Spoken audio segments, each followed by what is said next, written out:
Bienvenidos, mi nombre es José Mendoza. En esta ocasión vamos a hablar acerca del sistema muscular. Vamos a empezar con generalidades del tejido muscular y vamos a decir que el músculo es un órgano contráctil que va a determinar la forma y el contorno de nuestro cuerpo. Estos van a contar con células capaces de elongarse a lo largo de su eje de contracción. A las células del tejido muscular se las va a llamar fibras musculares. Vamos a tener que estos músculos se van a dividir en aquellos que van a ser superficiales y profundos.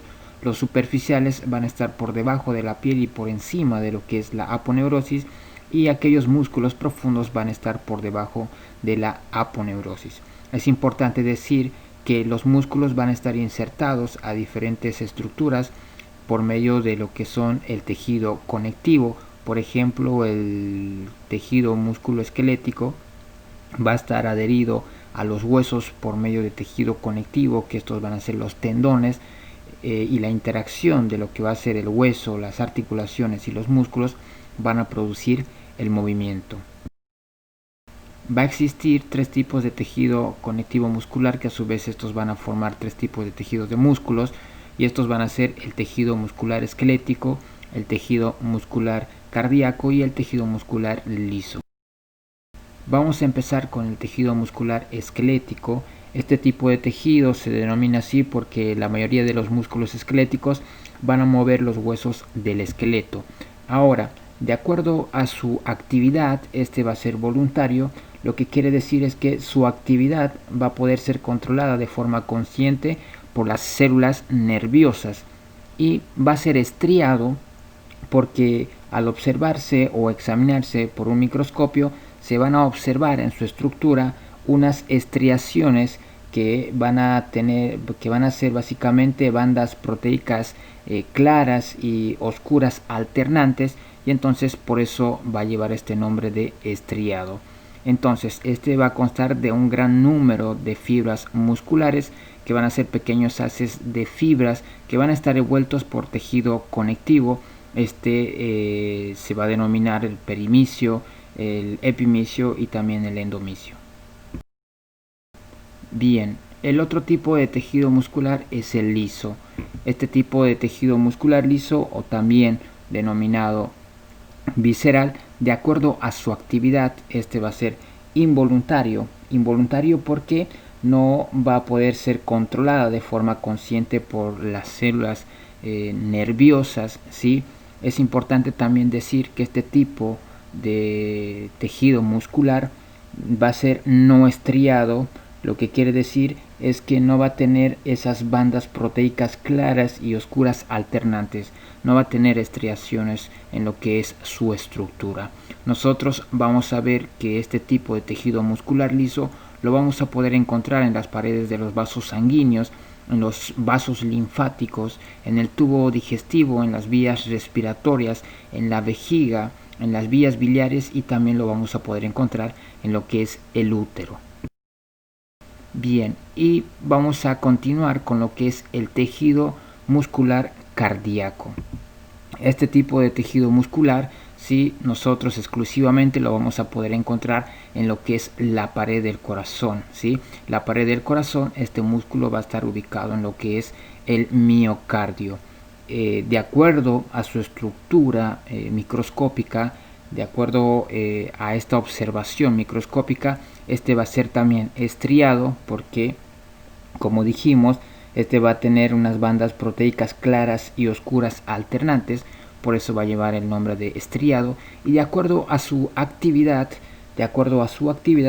este va a ser involuntario. Lo que quiere decir es que no va a tener un control de forma consciente por células del sistema nervioso, porque este va a tener un marcapasos natural, lo que le va a dar la propiedad de una autocontracción. En otras palabras, lo que va a iniciar el ciclo de contracción va a ser este marcapasos natural del corazón. Pero también esta contracción va a estar controlada por lo que son hormonas y neurotransmisores que van a ajustar la frecuencia cardíaca, acelerando o también enlenteciendo lo que es la frecuencia cardíaca. Entonces, la principal la principal fuente para que el músculo cardíaco se contraiga va a ser este marcapasos natural del corazón. Bien, acá nosotros vamos a poder observar en esta imagen vista desde un microscopio lo que es la estructura anatómica. Vamos a poder observar lo que ya hemos venido hablando acerca de su estructura. Entonces podemos observar ahí el músculo liso, que este no va a tener estas bandas proteicas claras y oscuras alternantes, y por ende va a ser músculo liso, ¿sí? No va a tener eso, por eso se le denomina liso. Y vamos a observar el músculo esquelético, que este sí era estriado, y acá en la imagen puede ser visible estas bandas proteicas claras y oscuras, ¿sí? Estas estriaciones, por lo cual lleva el nombre de estriado. Lo mismo ahí en el músculo cardíaco, que también era estriado. Entonces nosotros ahí podemos observar también lo que son las bandas proteicas claras y oscuras, ¿sí? En su anatomía microscópica. Entonces, para poder de alguna manera visualizar lo que ya hemos venido hablando. Bien, vamos a empezar ahora hablando acerca de lo que es la función del tejido muscular. Y vamos a empezar con la primera, que es la producción de movimientos corporales. Los movimientos corporales de todo el cuerpo, como caminar y correr, o los movimientos que van a estar localizados, como por ejemplo sujetar un lápiz, ¿sí? Esto va a ser el resultado de las contracciones musculares que van a depender de un funcionamiento integrado de los músculos esqueléticos, como dijimos. Va a estar integrado por músculos, articulaciones y también los huesos, que estos van a estar adheridos por medio de tendones hacia los huesos. Bien, lo otro es la estabilización de posiciones corporales. La estabilización de posiciones corporales tiene que ver con las contracciones de los músculos esqueléticos que van a estabilizar las articulaciones y que van a ayudar a mantener las posiciones corporales. Por ejemplo, si nosotros nos ponemos en una posición postural vertical, si nosotros nos ponemos de pie, entonces los músculos de los miembros inferiores se van a contraer, lo que va a ayudar a que nosotros podamos mantener esa postura. Esos músculos, al contraerse, nos van a poder ayudar a que se estabilice la posición que nosotros vamos a adoptar. Bien, el siguiente es la almacenación y la movilización de lo que son las sustancias dentro del cuerpo. Esta función tiene que ver con aquel tejido muscular liso que va a tener esta propiedad de poder almacenar y también de poder movilizar estas sustancias, ¿sí? A este músculo se le va a llamar los esfínteres, que bueno, van a impedir la salida de lo que es un contenido específico en un órgano hueco, y también el almacenamiento transitorio, ¿sí? Para que posteriormente este sea movilizado, ¿sí? Hacia otra región del cuerpo. Por ejemplo, las contracciones de este músculo liso, ¿sí? Como los esfínteres, van a movilizar lo que son los alimentos del tubo digestivo, van a movilizar lo que es la bilis, enzimas, y también van a movilizar o van a impulsar lo que es la orina del aparato urinario, ¿no? Entonces esta función de este tipo de tejido muscular liso en cuanto a lo que son los esfínteres van a servir y van a funcionar para poder almacenar y para poder movilizar estas sustancias. Bien, y la otra función importante en el tejido muscular es la generación de calor. La generación de calor, ¿sí? Tiene que ver cuando el músculo se contrae, este va a generar calor. Y a este proceso de generación de calor se le conoce como termogénesis, ¿sí? Entonces, este calor generado por el músculo se va a utilizar para poder mantener también la temperatura corporal normal muscular a nivel de todo el organismo. Bien, seguimos adelante y ahora vamos a hablar acerca de lo que son las propiedades del tejido muscular, o también denominadas las características del tejido muscular. Entonces vamos a empezar con la primera, que es la excitabilidad eléctrica, ¿sí? La excitabilidad eléctrica tiene que ver con la capacidad de responder a ciertos estímulos que van a ser generados por señales eléctricas denominadas potenciales de acción. Van a ser, en otras palabras, esos impulsos a través de estas neuronas. Ahora, esto consiste básicamente, como dijimos, en señales eléctricas autorrítmicas que van a surgir en el propio tejido muscular, como por ejemplo hemos nombrado el tejido muscular cardíaco, que este tenía un marcapasos natural que le permitía, ¿sí?, esta contracción, ¿sí?, propia, esta generación eléctrica autorrítmica, ¿sí? Entonces se generaban estímulos para que el músculo se pueda contraer, ¿no? Entonces a esto se denomina lo que es la excitabilidad eléctrica. Bien, lo otro es la contractilidad. La contractilidad tiene que ver con la capacidad del tejido muscular de contraerse en forma enérgica cuando un potencial de acción lo estimula. Cuando un músculo esquelético se va a contraer, este va a generar una tensión, ¿sí? Y por ende, mientras este genera esta tensión o mientras se tracciona de sus puntos de inserción, como por ejemplo el tejido conectivo, los tendones se van a insertar a lo que son los huesos, estos lo que van a hacer es generar el movimiento, y por ende cuando se genera el movimiento el músculo se va a cortar y se va a producir, ¿sí?, por ende esta contracción, y esta contracción va a dar lugar al movimiento que se requiere. Lo otro es la extensibilidad. La extensibilidad tiene que ver con la capacidad del tejido muscular de poder estirarse, de poder extenderse, ¿sí? Obviamente que esto va a ser dentro de ciertos límites para que este tejido muscular no sea dañado, ¿sí? En condiciones normales el músculo liso, por ejemplo, va a estar sometido a un grado de extensión, se va a poder estirar, ¿sí? Entonces vamos a poder observar esta característica o esta propiedad en lo que va a ser el estómago, en el tejido muscular del estómago, al momento cuando uno ingiere alimentos. Entonces a medida que uno va ingiriendo los alimentos, la pared del estómago entonces se va estirando. Nosotros también lo podemos observar en la vejiga, a medida que la orina se va acumulando en la vejiga, también tiene esta propiedad de poder extenderse. Y lo otro es la elasticidad. Una vez la elasticidad tiene que ver también que está asociada a lo que es la extensibilidad, ¿sí? Van de la mano, ¿sí? Entonces la elasticidad tiene que ver con la capacidad de este tejido de poder recuperar su longitud y su forma original después de una extensión, ¿sí? Después de haberse extendido, después de haberse estirado, entonces este músculo tiene esa capacidad de elasticidad para poder volver a su forma original. Por ejemplo, la vejiga puede extenderse, ¿sí?, puede estirarse en el momento cuando empieza a recepcionar o almacenar la orina, ¿sí?, y una vez que es eliminada, entonces vuelve nuevamente a su forma original. Lo mismo podemos decir con el estómago, ¿no? Se distiende, pero después vuelve nuevamente a su forma original.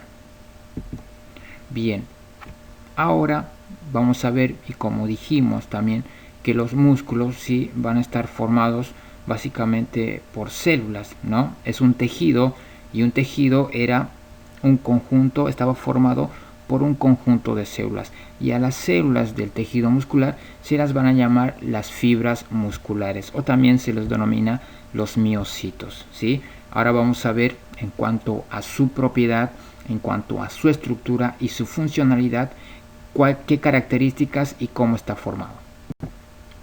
Bien, vamos a empezar hablando entonces acerca de lo que son las fibras musculares.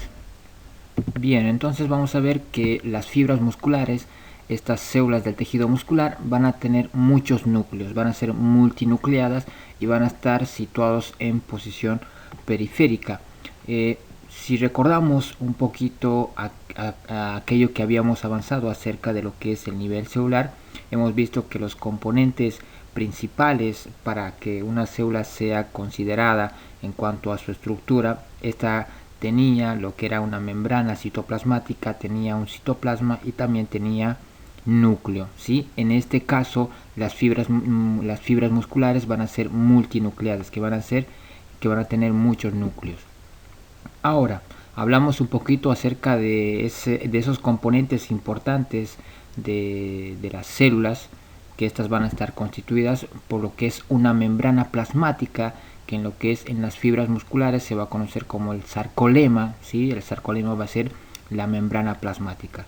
Estas va a rodear a la célula, ¿sí? Y que también van a tener invaginaciones que van a dividir los sarcómeros, llamados los túbulos del sistema T. Bien, vamos a tener también el otro componente importante, que era el citoplasma, y que en las fibras musculares van a ser conocidos como el sarcoplasma, ¿sí? En el sarcoplasma nosotros vamos a encontrar diferentes componentes que van a ser útiles para que estas fibras musculares, para que estas células del tejido muscular tengan la función, ¿sí? Y que cumplan la función que deben cumplir. Entonces van a tener sarcosomas, que van a ser mitocondrias alineadas, van a tener el retículo sarcoplasmático, ¿sí? Este va a ser un retículo endoplasmático especial, ¿sí? Que va a tener una red de canales que va a rodear a cada miofibrilla y que a su vez va a estar conectada con los túbulos T. Vamos a ver que también va a tener gránulos de glucógeno, ¿sí? Que esta va a ser su fuente de energía, va a servir como combustible de reserva en caso de que no haya glucosa. También vamos a ver que este va a tener mioglobina. La mioglobina va a ser que le va a dar aquella proteína que le va a dar el pigmento a lo que es los músculos, y que también este va a servir para transportar el oxígeno. Lo que habíamos dicho, ¿sí? Que las miofibrillas, ¿sí? También van a estar en lo que es el sarcoplasma. Las miofibrillas van a ser estas encargadas y van a ser responsables de lo que es la contracción, ¿sí? Van a estar en forma de bandas alternadas, ¿sí? Van a ser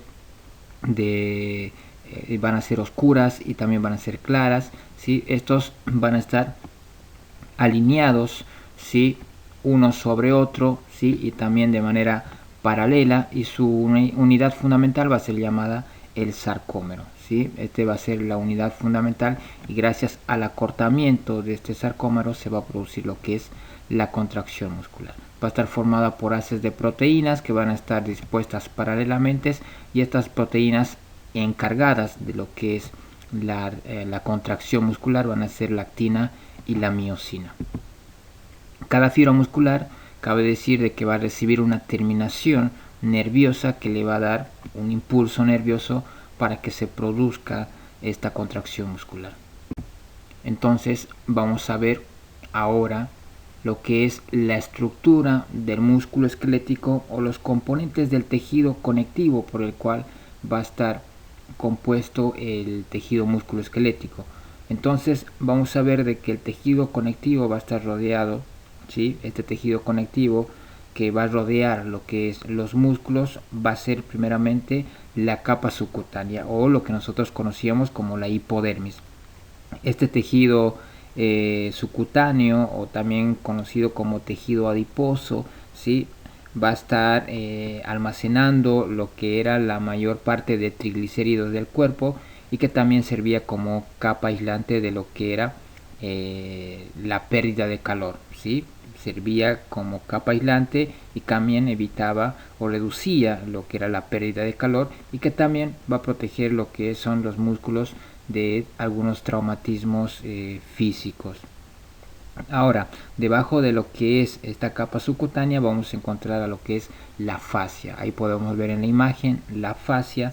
Esta fascia va a ser una lámina densa, ¿sí? De tejido conectivo irregular, que va a revestir lo que son las paredes corporales, ¿sí? De estos músculos, ¿sí? Y también de otros órganos.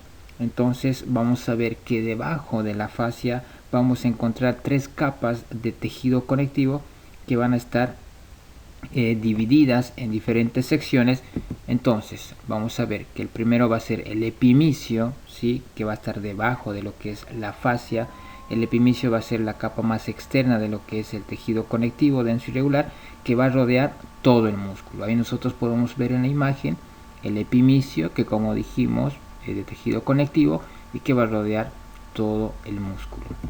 Luego vamos a tener lo que es el perimicio, ¿sí? Que también es de tejido conectivo, denso y regular, ¿sí? Pero que este va a rodear a grupos de fibras de lo que son de 10 a 100 o más fibras musculares, y que al separarlas estas van a ser llamadas fascículos. Ahí nosotros podemos observar también en la imagen, ¿sí? Aquello que se llama fascículo, esta separación de 10, de 100 o más fibras musculares, ¿sí? Y que va a estar rodeado por esta capa de tejido conectivo que va a ser el perimicio. Luego después vamos a encontrar lo que es el endomicio que va a penetrar al interior de cada fascículo y que va a separar lo que son las fibras individuales entre sí. Ahí podemos ver lo que es el endomicio, ¿sí? Entonces estas van a rodear lo que es cada fibra muscular individual entre sí, ¿no? Ahí podemos ver también en la imagen, ¿sí? Y que después, bueno, esta fibra muscular va a tener estas características que ya hemos ido nombrando en cuanto a su estructura, ¿sí? A la estructura de lo que eran el sarcoplasma, el sarcolema, era multinucleada, ¿sí? Ahí nosotros vamos a encontrar las miofibrillas también, y la parte más ínfima que va a estar en lo que era el sarcoplasma, que eran los filamentos, ¿sí? Los filamentos en los de nosotros la unidad funcional, y vamos a encontrar lo que era el sarcómero, ¿sí? Bien, vamos a poder observar acá lo que hemos ido nombrando, estos componentes de tejido conectivo en el músculo. Entonces, en primer lugar teníamos la fibra muscular, ¿sí? Vamos a empezar de lo más profundo a lo más externo. Teníamos la fibra muscular que estaba cubierta por lo que era el endomicio, ¿no? Luego teníamos lo que era el perimicio que rodeaba a grupos de 10, de 100 o más fibras musculares, y que estos separados se llamaban los fascículos, ¿no? Ahí tenemos el perimicio. Luego después teníamos el epimicio que también era tejido conectivo y que rodeaba a todo el músculo, y que la unión, ¿sí? De estos tejidos conectivos iban a formar lo que era el tendón, ¿sí? Estas proyecciones de tejido conectivo iban a ser insertadas a lo que era el hueso, ¿sí? Y esto se iba a llamar lo que es el tendón, y el tendón obviamente estaba insertado a lo que es un hueso, esta estructura rígida, y ahí lo podemos observar, ¿no? Y la combinación o la interacción de lo que es el hueso, los músculos que son fijados por medio de los tendones, y gracias a las articulaciones estos van a producir el movimiento. Bien, acá podemos observar un detalle de lo que es una fibra muscular estriada, ¿sí? Ahí podemos observar todo lo que hemos venido hablando en cuanto a lo que era su estructura, ¿sí? Podemos observar lo que es el músculo, la fibra muscular, ¿sí? Que ya vendría a ser la célula, y la parte interna de esta célula, donde nosotros vamos a encontrar las miofibrillas, los filamentos, vamos a encontrar la membrana plasmática, que es el sarcoplasma, ¿sí? Vamos a encontrar las mitocondrias también ahí. Entonces podemos ver de una manera más detallada, en cuanto de manera visual, lo que es una fibra muscular. Bien, vamos a continuar hablando acerca de esta fibra muscular para poder de alguna manera adentrarnos cómo es el proceso de contracción muscular. Entonces hemos visto de que la fibra muscular va a ser una célula muy nucleada, ¿sí? Que va a tener muchos núcleos, ¿sí? Que esta va a ser variante en cuanto a su espesor. Vamos a ver que en diferentes partes va a variar el espesor, ¿sí? En muchos músculos la longitud de la fibra se va a extender a lo largo de todo el recorrido de los músculos, y es decir que se va a proyectar desde el tendón hasta el otro lado, ¿no? hasta el otro extremo. Entonces vamos a ver que también que la parte interna de lo que era una fibra muscular va a estar compuesto de lo que eran las miofibrillas, que era la sección o la parte contráctil de la fibra muscular, ¿no? Y estos se disponían paralelamente. Ahí nosotros podemos observar la fibra muscular y las miofibrillas que están dispuestas paralelamente, ¿sí? Estas estructuras van a estar formadas por una serie de unidades repetidas que van a ser llamadas sarcómeros. Entonces ahí nosotros podemos observar, ahora vamos a observar en la otra imagen lo que son los sarcómeros. Bien, acá vamos a observar entonces lo que dijimos, estas que se van a situar paralelamente, lo que son los sarcómeros. Entonces ahí podemos observar, ¿sí? Vamos a ver que los sarcómeros van a ser estructuras que van a constituir la unidad básica de una miofibrilla, ¿sí? Y estos se van a encontrar unidos continuamente a partir de una estrecha membrana denominada las líneas Z.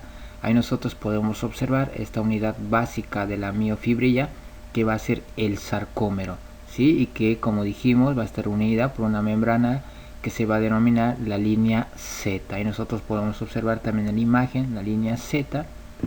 Bien, entonces en esta región medial del sarcómero van a ver una zona que se va a llamar la zona A, ¿sí? Luego vamos a ver en esta zona A vamos a poder encontrar lo que es la actina como la miosina. Ahí podemos observar la zona A, ¿sí? Del sarcómero. Vamos a tener estos filamentos delgados y gruesos, donde vamos a encontrar la actina y la miosina, que van a ser las proteínas principales de lo que es la contracción muscular. Y vamos a ver que también vamos a tener en el otro extremo las bandas I. En esta sección nosotros vamos a poder encontrar filamentos de actina, ¿sí? En la banda A se van a encontrar lo que son los filamentos de miosina, que al producirse la excitación, lo que quiere decir el impulso nervioso que va a venir por medio de una neurona, entonces esto va a provocar lo que es el acortamiento del sarcómero. Ahí podemos observar el sarcómero, ¿sí? En la imagen, cuando se produce este impulso nervioso, entonces se va a dar esta contracción muscular gracias a este acortamiento de lo que es el sarcómero. Ahora vamos a explicar un poquito, ¿sí? Ya hemos visto más o menos cómo está compuesto estructuralmente esta estructura de lo que es una fibra muscular, y esta parte fundamental, ¿sí? Que es de la miofibrilla, y que va a ser la unidad funcional para que se produzca lo que es la contracción muscular. Ahora, ¿cómo se da una contracción muscular? ¿Cuándo inicia esta contracción muscular? Nosotros vamos a tener en cuenta, vamos a situarnos en la imagen, ¿sí? Y vamos a ver, vamos a visualizar lo que ya hemos nombrado, el sarcómero, los filamentos delgados y los filamentos gruesos en la parte media, ¿sí? Entonces, esto se va a iniciar cuando las fibras musculares van a ser estimuladas, como dijimos, por un estímulo nervioso, y cuando estas sean estimuladas en esta fibra muscular, en la miofibrilla, entonces lo que se va a producir va a ser un impulso. Este impulso lo que va a hacer una descarga de iones de calcio que van a ser liberados, ¿sí? Van a ser liberados hacia las miofibrillas. Estas unidades de calcio van a ser liberadas, ¿sí? Y una vez que sean liberadas las unidades, vamos a encontrar unidades de troponina en lo que va a ser los miofilamentos de actina, ¿sí? Ahí vamos a ver los filamentos delgados van a ser la actina y los filamentos gruesos van a ser de miosina. Vamos a ver que en estas unidades, ¿sí? De lo que son la actina van a estar enlazadas a iones de calcio, ¿sí? Estos se van a enlazar a lo que son los iones de calcio. Posteriormente vamos a ver que esta unión se va a desplazar, ¿sí? Se va a desplazar a lo largo de los miofilamentos y se va a exponer a los sitios de unión con la miosina, ¿sí? Se va a unir posteriormente a lo que es con la miosina. Posteriormente vamos a ver que en esta etapa la cabeza de lo que es la miosina va a estar unida a una molécula de lo que es ATP, ¿sí? Y va a también ser unida a una molécula de lo que es fosfato, ¿sí? esto ya va a tener en su parte interior lo que es el calcio, ¿sí?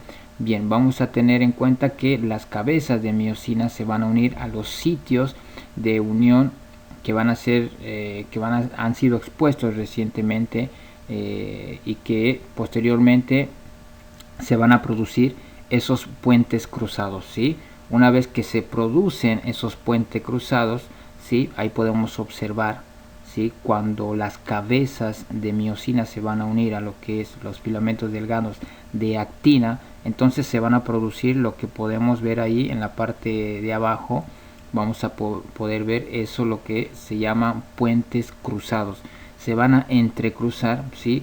Entonces se va a empezar ya a generar lo que es la contracción muscular.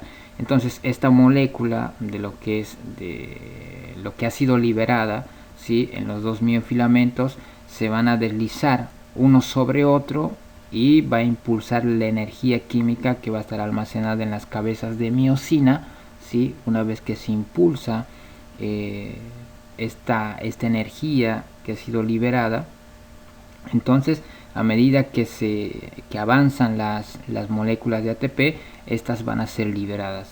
Entonces los enlaces entre los miofilamentos de lo que es la actina y las cabezas de miosina se van a romper, liberando moléculas de ATP, y estas se van a unir con las cabezas de lo que es la miosina. Y obviamente ya ahí se ha producido lo que es la contracción muscular. Una vez que se produce ya esta contracción muscular, ya la miosina se rompe y ha sido liberada las moléculas de ATP, entonces se unen a lo que son las cabezas de miosina, ¿sí? Estas se van a ser descompuestas posteriormente en lo que es en ADP y fosfato, y las cabezas de miosina van a volver nuevamente a su lugar para poder iniciar luego una nueva secuencia. Entonces ahí se produce lo que es ya la relajación muscular. Entonces en ese entrecruzamiento de lo que es la actina y la miosina, gracias a esta liberación química, se va a dar lo que es la contracción muscular, ¿sí? El acortamiento del sarcómero. Ahí podemos ver el sarcómero contraído gracias a esta interacción. Ahí podemos ver en la imagen, ¿sí? cómo se da este proceso de contracción, cómo el impulso nervioso va hacia una fibra muscular, ¿sí? Y que posteriormente produce todo lo que ya hemos venido explicando. Bien, también es importante ahora hablar un poquito acerca de lo que es la irrigación y la inervación sanguínea. Bien, entonces hablamos acerca de la irrigación e inervación. Vamos a ver que los músculos van a tener una abundante irrigación y una inervación muy buena. En general, una arteria o dos venas van a estar acompañadas a cada nervio que van a penetrar en un músculo. Las neuronas van a estar encargadas de poder estimular a los músculos, ¿sí? Y vamos a ver que también los vasos sanguíneos, aquellos que son llamados los capilares, van a tener abundante tejido muscular a su alrededor, ¿sí? Estos van a estar compuestos de alguna manera y van a ser importantes en el tejido muscular, porque van a llevar oxígeno, van a llevar nutrientes y también van a servir para eliminar el calor y producto de desecho de lo que es el metabolismo muscular. Entonces, esto en cuanto a lo que es la irrigación y la inervación. Bien, vamos a ver que también los músculos van a tener formas musculares, y acá podemos observar que van a ser de forma largos, como podemos observar ahí en lo que es los músculos de los miembros superiores, ¿sí? Vamos a ver que también van a ser planos, ¿sí? Ahí en la región del abdomen vamos a tener músculos planos. Vamos a tener los esfínteres, aquellos que cumplían esta propiedad de poder almacenar y de movilizar sustancias, que van a ser una forma de anillo que se va a cerrar y que se va a abrir de acuerdo a lo que se requiera. Vamos a también tener en forma de abanico, ¿sí? Ahí en lo que es los pectorales. Vamos a tener también ahí los orbiculares, ¿sí? Que van a ser en forma de una abertura en el centro y que se van a encontrar en los ojos, en los labios. Entonces estos van a ser las formas de los músculos. Bien, vamos a ver que los músculos también, de acuerdo a su forma y dónde se ubican, van a tener una función.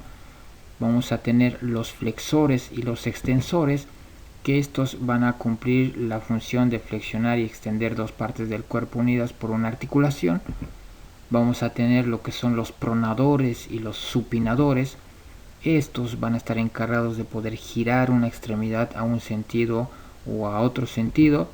Vamos a ver que vamos a tener los aductores y los abductores. Estos van a estar ahí para poder alejar o acercar partes móviles hacia el eje corporal. Vamos a tener lo que son los elevadores y los depresores, ¿sí? Que estos van a servir para poder levantar o bajar una zona del cuerpo. Y por último vamos a tener lo que son los esfínteres y dilatadores, que estos van a cerrar o van a abrir un orificio corporal. Bien, podemos observar ahora hablando de una manera específica y algo que nos va a servir a nosotros en particular para poder reconocer los músculos y sobre todas las cosas poder incorporar y que estos nos puedan servir en la práctica clínica, los músculos superficiales. Vamos a hacer mención de cada uno de ellos de acuerdo a la visualización de esta imagen. Bien, entonces tenemos los músculos del cuerpo humano. Aquellos que van a ser del lado derecho van a ser los superficiales y vamos a tener del lado izquierdo aquellos que van a ser considerados los profundos. Tenemos de esta vista anterior, entonces vamos a ir nombrando primeramente de la parte de la cabeza. Entonces nosotros ahí vamos a observar lo que es la occipitofrontal. También vamos a tener, pero ahí no está nombrada, lo que son los orbiculares de los ojos, los orbiculares de la boca, lo que es el macetero. Vamos a tener lo que es el depresor de la boca, ¿sí? Esos van a ser los músculos importantes que a nosotros nos interesa saber. En la parte de la región del cuello vamos a tener el esternocleidomastoideo, que es el músculo que nos interesa saber. En la parte de lo que es ya el hombro vamos a tener lo que es el deltoides, ¿sí? Vamos a tener el pectoral mayor. Podemos observar también el recto abdominal, que van a ser los músculos que necesariamente tenemos que saber sí o sí porque nos va a interesar, porque lo vamos a utilizar bastante. Vamos a tener el oblicuo externo del abdomen, el pectineo, ¿sí? Ya en los miembros inferiores, el abductor largo, el sartorio. Ahí podemos observar también que estos van a ser músculos importantes, ¿sí? Para poder ubicar y para poder conocer y que nos van a servir en lo que es en la práctica clínica también, lo que es el recto femoral, el vasto lateral. Vamos a tener el peroneo largo, el tibial anterior. Del otro lado vamos a tener lo que es el soleo, el gastroctemio, ¿sí?